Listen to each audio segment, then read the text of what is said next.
Hello my beautiful souls. उम्मीद है आप लोग बहुत अच्छे होंगे। जितने भी मेरे नए और पुराने सब्सक्राइबर हैं, आप लोगों का तहे दिल से स्वागत है मेरे चैनल पे। और अगर आप मेरे चैनल पे नए हैं तो मेरे चैनल को सब्सक्राइब करें और घंटे का बटन जरूर दबाएं ताकि फ्यूचर नोटिफिकेशन जो वीडियो का होगा वो सबसे पहले आपको मिल सके। आज मैं डीएम का कन्फेशन लेकर के आया हूँ। डीएम का करेंट एनर्जी कल नहीं डाल पाया था क्योंकि मेरी तबीयत कुछ ठीक नहीं थी। इस कारण मैं मतलब एनर्जी कल डाल नहीं पाया था, लेकिन वीडियो अब आएगी। तबीयत ठीक नहीं रहने के कारण ऐसा हो रहा है। ठीक है, आएगा वीडियो, ज़्यादा से ज़्यादा वीडियो बनाऊंगा मैं ताकि आप लोगों की क्वेरी को शांत कर सकूं और आप लोग मेरा साथ दें, सपोर्ट करें, और ताकि मैं आज ज़्यादा से ज़्यादा वीडियोस आप लोगों के लिए ला सकूं। आज मैं डीएम की एनर्जी जो बनी हुई है, किस प्रकार की एनर्जी बनी हुई है, वो मैं बता दूंगा आपको। मेरे इनर वर्क प्रोग्राम को आप ज्वाइन कीजिए। इनर वर्क प्रोग्राम से बहुत सारे लोगों को लाभ हो रहा है, वो बहुत ज़्यादा लाभान्वित फील कर रहे हैं। देखिए, मेरा एक मिशन है। मिशन ये है कि ट्विन फ्लेम वाले बहुत सारे ऐसे होते हैं लोग, बहुत सारे 90% मैं लोगों को देखा हूँ, बहुत सारे केसेस को मैं देखा हूँ, देश विदेश के बहुत सारे केसेस को देखा हूँ। मैं आपको बता देता हूँ कि माता महाकाली की कृपा इतनी बनी हुई है मुझ पर, महाकाल की, महाकाल भैरव हनुमान जी की, कि देश विदेश से बहुत सारे क्लाइंट मेरे पास आते हैं और उन सारे केसेस को मैं देख रहा हूँ। बहुत सारे लोगों को परमानेंट यूनियन तक पहुँचा दिया हूँ, उनका शादी हो गया है। बस आप इतना ही जान लीजिए। और आपको मैं बता देता हूँ कि मैं ठग बाजारी वाला काम नहीं करता। मैं एनर्जी देता हूँ, मेहनत करूँगा, दिमाग लगाऊंगा, टाइम दूंगा तो पैसे लूंगा। ठीक है, तो देखिए, किसी प्रकार की कोई भी इनर वर्क से रिलेटेड अगर आप इनर वर्क करना चाहते हैं तो आप मेरे चैनल को सब्सक्राइब करें और इनर वर्क प्रोग्राम ज्वाइन करें। सबसे सस्ता इनर वर्क प्रोग्राम मेरा ही है, पहला। दूसरा, किसी प्रकार के कार्मिक रिमूवल, थर्ड पार्टी रिमूवल, तंत्र बाधा, भूत बाधा, प्रेत बाधा अगर किसी भी प्रकार की है, स्पिरिचुअलिटी से रिलेटेड कोई भी क्वेरी, तो आप मुझसे कनेक्ट कर सकते हैं। ठीक है, और टैरो रीडिंग, टैरो लर्निंग, इसके लिए भी आप मुझसे कनेक्ट कर सकते हैं। अगर आपको टैरो रीडिंग चाहिए, स्पेशल रीडिंग चाहिए, ब्लैक मैजिक रिमूवल, इविल आई रिमूवल, लैंड डिस्प्यूट के लिए भी आप मुझसे कनेक्ट कर सकते हैं। ठीक है, लाइफ से रिलेटेड, मैरिज से रिलेटेड और रिलेशनशिप से रिलेटेड, ट्विन फ्लेम से रिलेटेड कोई भी क्वेरी है तो मुझसे कनेक्ट कर सकते हैं। इनर वर्क प्रोग्राम आप लें, इनर वर्क प्रोग्राम से आपको बहुत फायदा होगा। Thank you. चलिए, मैं आपको बताता हूँ कि डीएम की एनर्जी किस प्रकार की है। अभी मैं वो आपको बता देता हूँ। ठीक है, जैसे डीएम कन्फेश कर रहे हैं, डीएम कन्फेशन कर रहे हैं कि मेरे प्रिय, मैं अभी बहुत फंसा हुआ महसूस कर रहा हूँ, बहुत ज़्यादा स्टक, बहुत ज़्यादा स्टक फील कर रहा हूँ मैं, क्या कर रही हूँ। मैंने अपने लिए ऐसी परिस्थितियाँ पैदा कर ली हैं जो मुझे ठीक से सांस भी नहीं लेने देती। मैं तुम्हें हर दिन याद करता हूँ, मुझे आपसे बात करनी है। मैं तुम्हें संदेश लिखता हूँ, यानी मैसेज लिखते हैं और मैसेज लिख करके टाइप कर देते, मतलब डिलीट कर देते हैं, भेज नहीं पाते हैं। मैं मैं मैसेज लिखता हूँ जो मैं भेज नहीं, जो मैं नहीं भेजता। मुझे टकराव से डर लगता है। उनको डर लगता है कि कहीं मान लीजिए डीएफ उनसे लड़ने ना लगे, इस चीज़ का डर लगता है। डीएफ का रिएक्शन कैसा होगा, इस चीज़ से डर लगता है। ठीक है, मैं चीज़ों को फिर से गड़बड़ाने से डरता हूँ। वो डरते हैं कि फिर से चीज़ें गड़बड़ा ना जाए। ठीक है, मैं बस यही चाहता हूँ कि हम शादी करने कर लें और एक दूसरे के साथ रहें, प्रेम मोहब्बत से, प्यार से। मैं तुम्हारे साथ, तुम्हारे बिना खुश नहीं रहना चाहता और नहीं रहता हूँ। मैं तुम्हारे बिना खुश नहीं रहता, तुम्हारे बिना मुझे मन नहीं लगता। ठीक है, मुझे पता है मेरी खुशी तुम्हारे साथ है। जब भी मैं जब भी आप आस-पास होते हैं तो मुझे घर जैसा महसूस होता है, घर जैसा फ़ील होता है, होमली फीलिंग आती है। मुझे साथ रहने का मुझे साथ रहने का वह गर्म एहसास याद आता है। मतलब जो बबल फेज़ में जो साथ आप मतलब डीएम और डीएफ थे, वो चीज़ उनको बहुत ज़्यादा याद आता है। डीएम और डीएफ को, मतलब डीएम को बहुत ज़्यादा याद आ रहा है। ठीक है? मुझे साथ रहने का वह गर्म एहसास, वो प्यार, वो तसव्वुर का आलम, वो दीवानापन बहुत ज़्यादा याद आ रहा है। ठीक है? मैं बदल गया हूँ और अब मैं बस तुम्हें अपने आगोश में लेना चाहता हूँ। अपने आगोश में लेना चाहता हूँ, तुम्हारे साथ रहना चाहता हूँ, तुम्हारे साथ नया शुरुआत करना चाहता हूँ, अपनी सारी गलतियों को मानना चाहता हूँ। मैंने गलती की है, उसकी सज़ा भी मुझे मिली है इस सेपरेशन में और मैं उन सारी गलतियों को तुम्हारे सामने प्रकट करना चाहता हूँ, तुम्हारे सामने रखना चाहता हूँ, तुमसे सच कहना चाहता हूँ। झूठ कह के किसी भी प्रकार का झूठ के बुनियाद में मैं जीवन को शुरुआत नहीं करना चाहता। लेकिन तुम जितना मुझे बुरा समझते हो उतना बुरा मैं हूँ नहीं, ठीक है? मैंने सिर्फ़ तुमसे ही प्यार किया है, तुम्हारे अलावा मैं किसी और के बारे में सोचना भी मेरे लिए गुनाह है। मुझे जब से ये मैं ये समझ ही नहीं पाया 3D के ट्रैप में कि मैं किससे प्यार करता हूँ। मैं सिर्फ़ तुमसे ही प्यार करता था, लेकिन मैं समझ ही नहीं पाया या समझ ही नहीं पाई।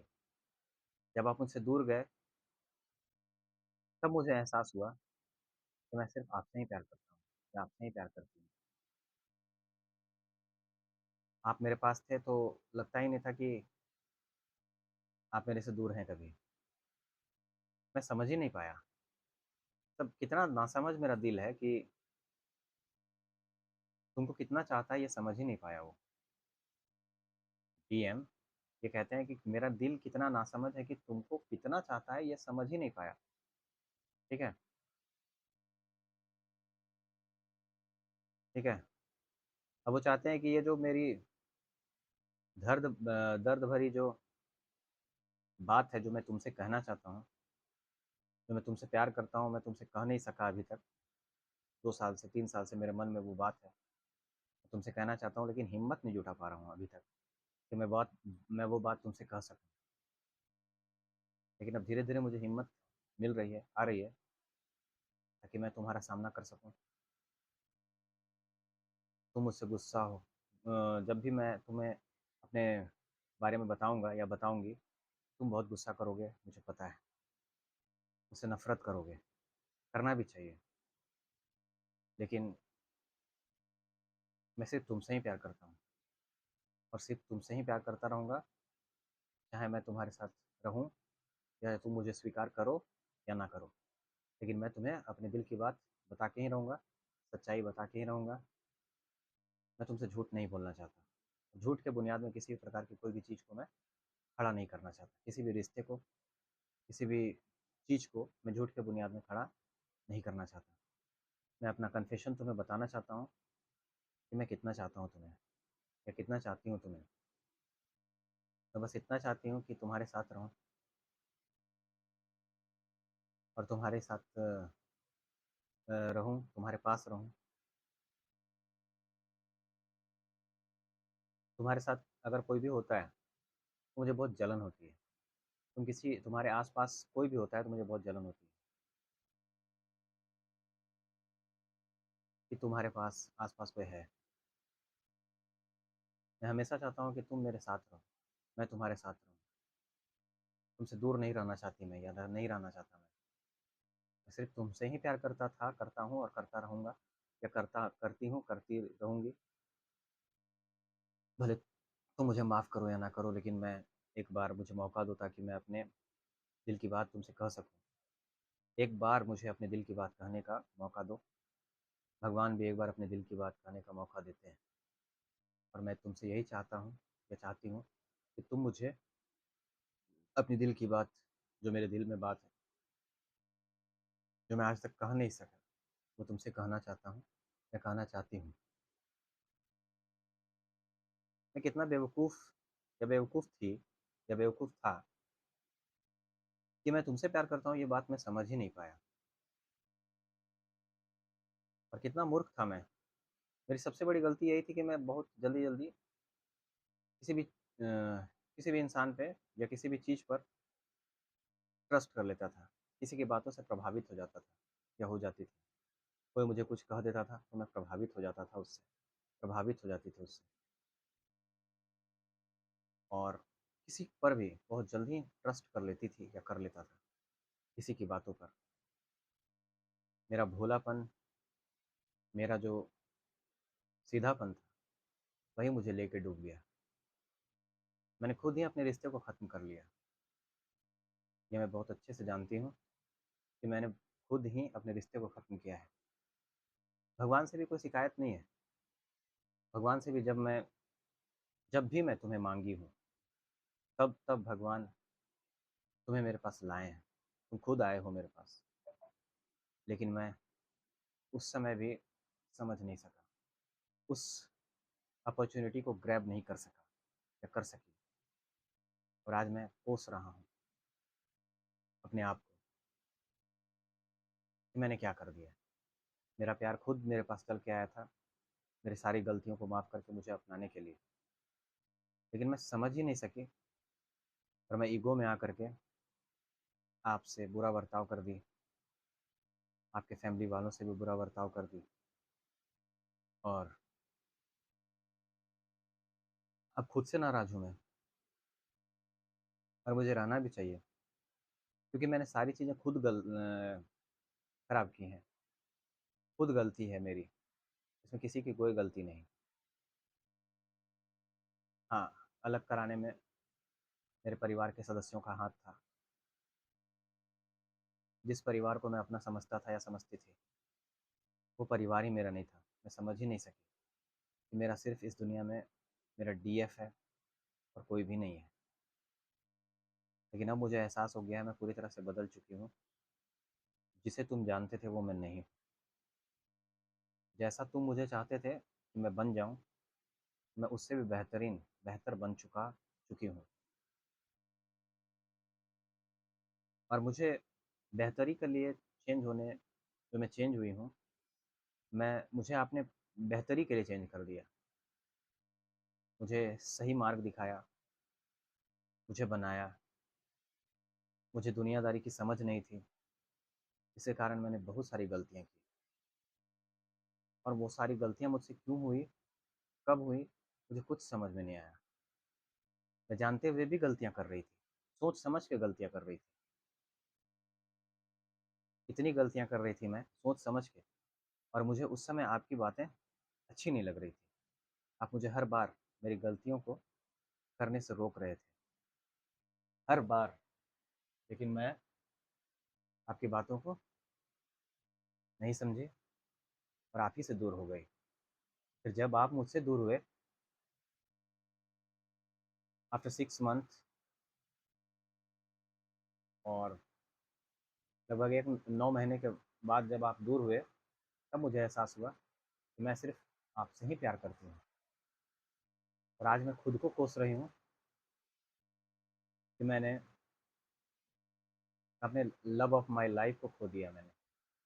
जबकि भगवान से मैंने मांगा, जब जब मैंने भगवान से आपको मांगा है, तब तब भगवान आपको मेरे पास लेके आए हैं। मैं भगवान को भी नहीं कोस सकती, भगवान को भी दोषी नहीं ठहरा सकती। भगवान से मैंने जो भी मांगा वो मुझे मिला।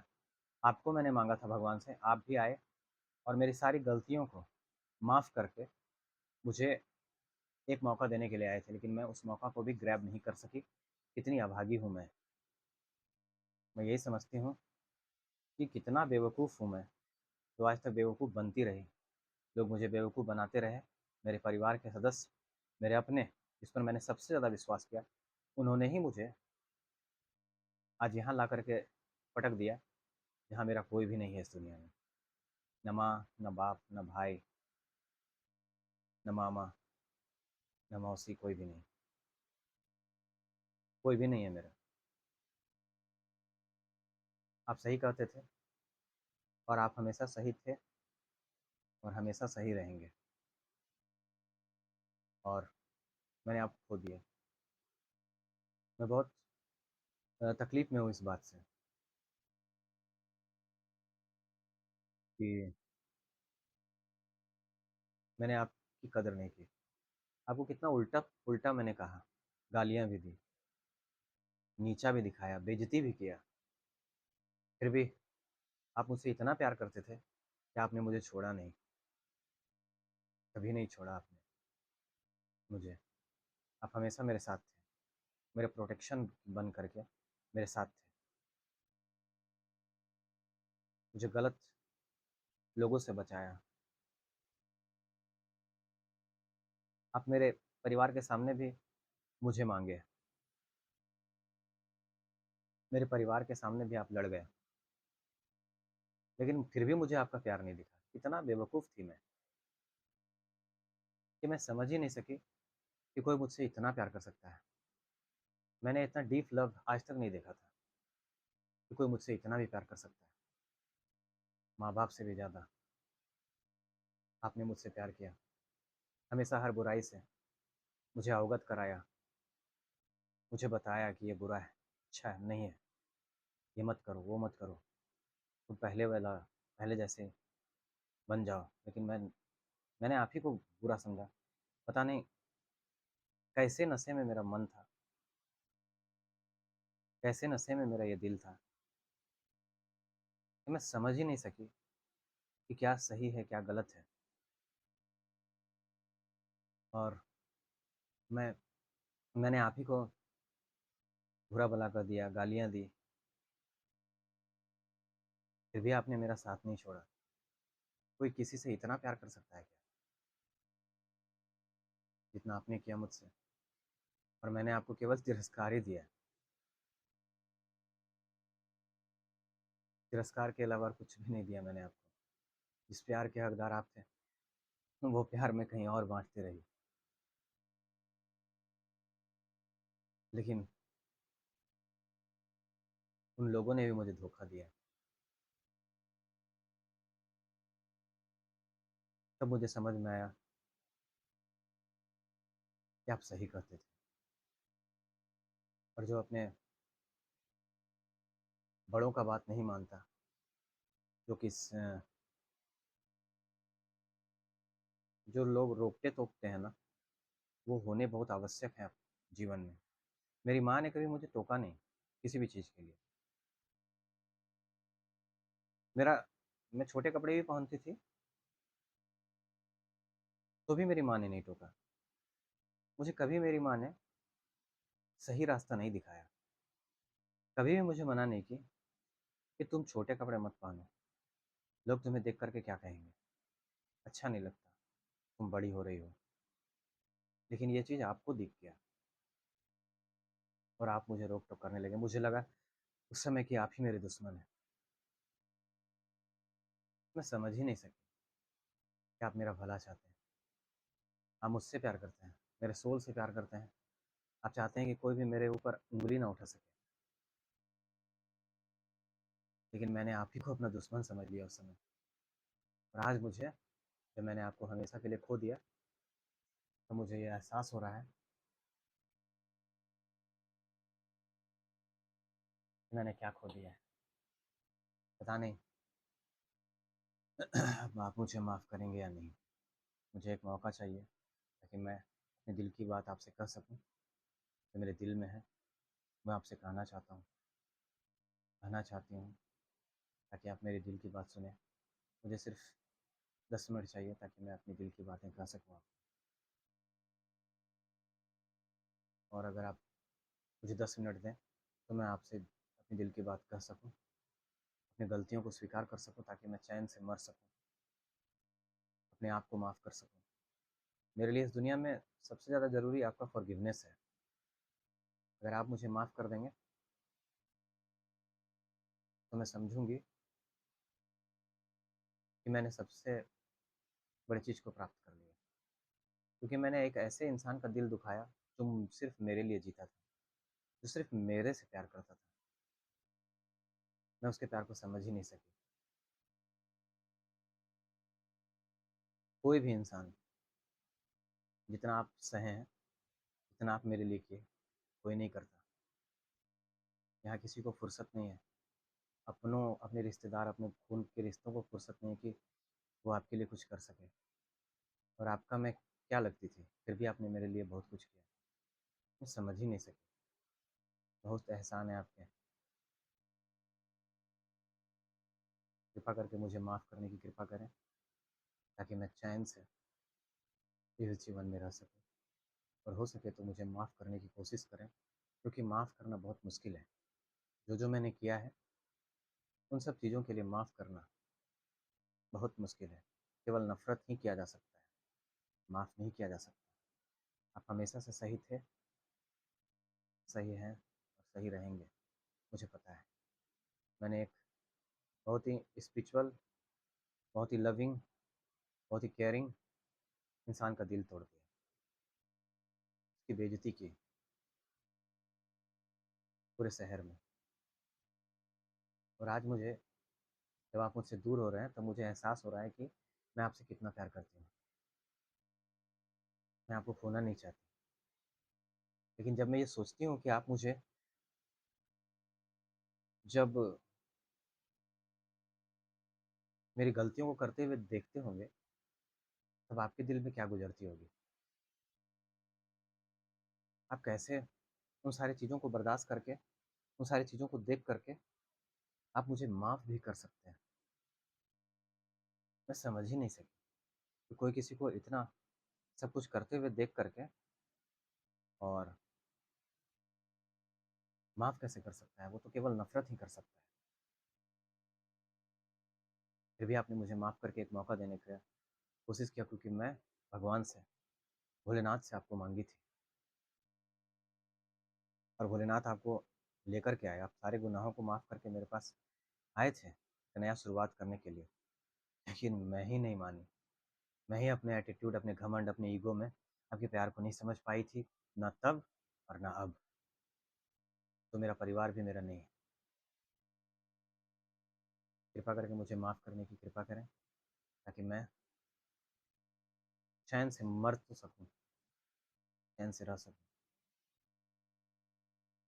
बस यही चाहती हूँ मैं। Thank you. धन्यवाद। नेक्स्ट टॉपिक के साथ, ये डीएम का कन्फेशन था, जो मेरे दिल से निकल रहा था। समझें? तो जो दिल से बात निकलती है वो सच होती है। ठीक है? और भी बहुत सारी चीज़ें वो बोलते हैं। क्या-क्या बोलते हैं मैं बता देता हूँ। ठीक है? क्या मैं तुम्हारे अलावा किसी और को नहीं चाहता या चाहती? मेरे प्यार, कृपया समझें कि आपके प्रति मेरा प्यार दिखावे के लिए नहीं है, ये असली है। ये टाइम पास वाला प्यार नहीं है। मैं तुम्हारे बारे में सोचना बंद नहीं कर पा रहा।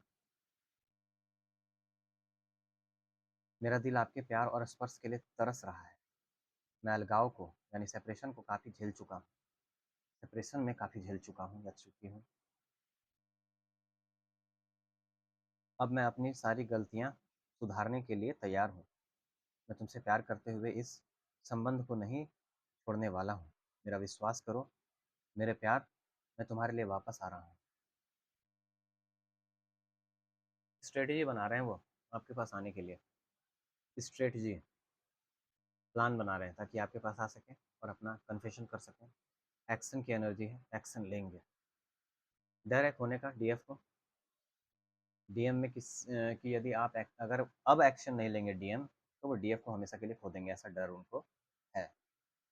ईगो से ऑपरेट कर रहे थे, लेकिन अब ईगो छोड़ करके इको में आना चाहते हैं। आपका कोई ना कोई चीज़ उनके पास है। जैसे मान लीजिए कोई गिफ्ट आप दिए होंगे या कोई फ़ोटो वगैरह आपका आपके डीएम के पास है, जो वो देखते हैं और निहारते रहते हैं और उनसे प्यार जताते रहते हैं, उनसे उसी फ़ोटो से बात करते रहते हैं। ठीक है? गाना है चैनल सॉन्ग कि तेरी तस्वीर के सहारे, वो गाना है ना कि तेरी तस्वीर के सहारे मौसम कई गुजारे, खैरियत पूछो, वो वाला गाना। अचानक एक्शन लेंगे आप। 1 डे, 1 वीक, 1 मंथ के अंदर एक्शन का कार्ड आया था और रीडिंग भी मैंने किया था इसका। हैवी एनर्जी है डीएम की, डार्क नाइट ऑफ सोल में चल रहे हैं। डार्क नाइट ऑफ सोल से निकलने वाले हैं, लेसन सीख रहे हैं, थर्ड पार्टी से भाग रहे हैं, थर्ड पार्टी को छोड़ना चाहते हैं। वो समझ गए हैं थर्ड पार्टी की फैमिली ही थर्ड पार्टी है उनका। ठीक है?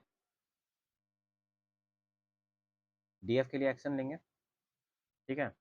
इमोशनली वो आपके पास आना चाहते हैं, आपको वो जेस्चर देना चाहते हैं, कॉल मैसेज कुछ ना कुछ आ सकता है, आपको मनाना चाहते हैं। ठीक है? आपसे रिश्ता नहीं तोड़ना चाहते हैं। तेरे संग प्यार में नहीं तोड़ना, तेरे पीछे चाहे जग पड़े छोड़ना, वो वाला एनर्जी है। तड़प रहे हैं आपके लिए, डर लग रहा है आपकी खामोशी से उनको। ठीक है?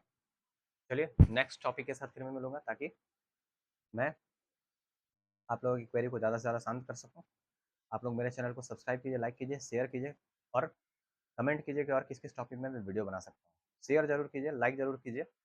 ठीक है? आपका एक लाइक मुझे बहुत मोटिवेट करता है, ताकि मैं आपके लिए बहुत कुछ कर सकूँ। धीरे धीरे स्ट्रेटजी मैं भी बना रहा हूँ कि किस प्रकार से ज़्यादा वीडियो बनाऊँ और समय पे वीडियो ला सकूँ, समय पे लाइव आ सकूँ, मेडिटेशन करवा सकूँ, ठीक है ना। अवेकनिंग के प्रोसेस में मैं भी हूँ, जिसके कारण मैं थोड़ा सा डिस्टर्ब हो जाता हूँ, मैं भी। तो इस चीज़ को आप समझ लें, बैलेंस में फिर आ जाता हूँ मैं, ठीक है। तबीयत खराब हो गया था जिसके कारण वीडियो अच्छे से नहीं डाल पा रहा था, लेकिन अब वीडियो आएगा समय पे। आप लोग एकदम समय का इंतज़ार करते रहें। एक वीडियो रात में आएगा और हो सके 2 या 3 वीडियो आपका सुबह में आएगा, मतलब दिन भर में। तो आप लोग ज़्यादा से ज़्यादा आपका क्वेरी को मैं शांत करूँगा, टॉपिक ट्विन फ्लेम टॉपिक पे मैं वीडियो बनाऊँगा, माता महाकाली के से रिलेटेड वीडियो बनाऊँगा, ये सब करूँगा, ठीक है। तो आप लोग मेरे चैनल को सब्सक्राइब करें, लाइक करें और शेयर ज़रूर करें, ताकि बहुत सारे लोगों तक ये वीडियो पहुँच सके, और घंटे का बटन ज़रूर दबाएँ ताकि फ्यूचर नोटिफिकेशन जो वीडियो का होगा वो सबसे पहले आपको मिल सके। धन्यवाद, थैंक यू वेरी मच। जय माता महाकाली, जय माता महाकाली।